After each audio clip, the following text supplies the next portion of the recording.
मनुष्य को किस उम्र तक उनके पापों की सजा नहीं मिलती है। मित्रों, जैसा कि हम सभी जानते हैं कि इस दुनिया में कोई भी ऐसा इंसान नहीं है जो कभी भी अपने जीवन काल में एक छोटी सी गलती ना किया हो।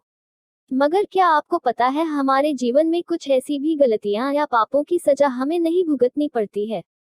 हमारे जीवन काल में कुछ ऐसे पल आते हैं जिस समय में हम यदि कोई गलती है, पाप करते हैं जाने अनजाने में, तो हमें उसकी सजा नहीं मिलती है। तो चलिए जानते हैं हमारे जीवन में ऐसी कौन का ऐसा समय आता है जो उस समय किए हुए पाप या गलतियों की सजा हमें नहीं भुगतनी पड़ती है। पौराणिक कथाओं के अनुसार एक समय में पृथ्वी पर एक मांडव नाम के ऋषि हुए। वह बहुत बड़े तपस्वी और धर्मात्मा थे।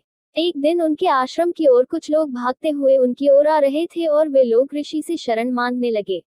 वे लोग एक चोर थे जो किसी राज्य में चोरी करके भाग रहे थे और उनके पीछे राज्य के सैनिक उसका पीछा कर रहे थे। तो वैसे भी चोर महर्षि मांडव के आश्रम में छुपने के लिए उससे विनती करने लग गए। महर्षि को मालूम नहीं था कि यह लोग चोरी करके आ रहे हैं और यह सभी चोर हैं। महर्षि ने उनकी विनती सुनकर उसे छुपने के लिए उसे अपने आश्रम दे दिया। उसके बाद उस राज्य के सैनिक भी उस ऋषि के आश्रम तक आ पहुंची और महर्षि के आश्रम को तलाशने लगे। लेकिन सभी चोर अपना लुटे हुए धन उसी आश्रम में छुपा कर भाग चुके थे और जब सैनिकों को वह लुटे हुए धन ऋषि का आश्रम से मिला, तुझसे निकलो उस ऋषि को चोर का साथी मानकर राजा के दरबार में ले गया। तब सैनिकों ने राजा को सारी घटना बताया। उसके बाद राजा ने महर्षि को भी चोर मानकर सूली पर चढ़ाने की सजा सुनाई। जब महर्षि को सूली पर चढ़ाई गई तो उसकी मृत्यु नहीं हुई, मगर उसे दर्द और पीड़ा सहनी पड़ी।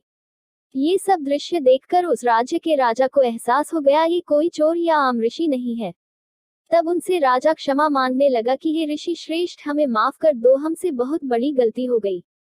तब महर्षि ने कहा, हे राजा, हम तुम्हें तो माफ कर देंगे मगर उस धर्मराज को नहीं।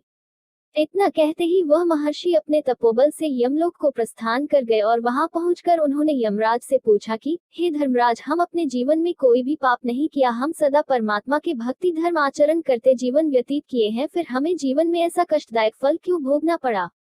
तब धर्मराज ने ऋषि मांडव को कहा कि हे महर्षि, आप अपने बचपन में कीट पतंगों को पकड़कर उनके पंखों में सुई चुभा दिया करते थे, यह उसी पाप का परिणाम था। ये सुनकर मांडव ऋषि ने धर्मराज से कहा कि धर्म शास्त्रों के अनुसार जन्म से लेकर 12 वर्ष की आयु तक बालक जो भी कर्म करता है वह पाप नहीं माना जाता है, क्योंकि जन्म से लेकर इस आयु तक वह अज्ञान होता है। अतः आपसे बहुत बड़ी गलती हुई, इसका परिणाम आपको भी भुगतना होगा।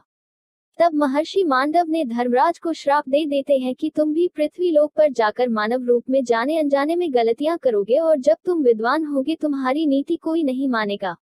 इसी श्राप के कारण धर्मराज द्वापर युग में विदुर के रूप में जन्म लिया था।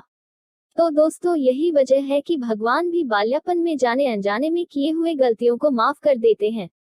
तो दोस्तों, इस कथा से अब हमें तो ये तो समझ में आ कि जन्म से लेकर 12 वर्ष की आयु तक इंसान को किए हुए कर्मों का फल नहीं भोगना पड़ता है, क्योंकि वह अबोध होने के कारण उसके सारे कर्म माफ हो जाते हैं और फिर जब धीरे धीरे उसके अंदर ज्ञान का प्रभाव होने लगता है तो फिर वह धर्म अधर्म कर्मों से परिचित होने लगता है।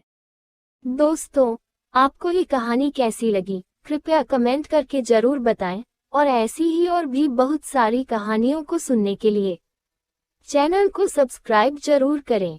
धन्यवाद।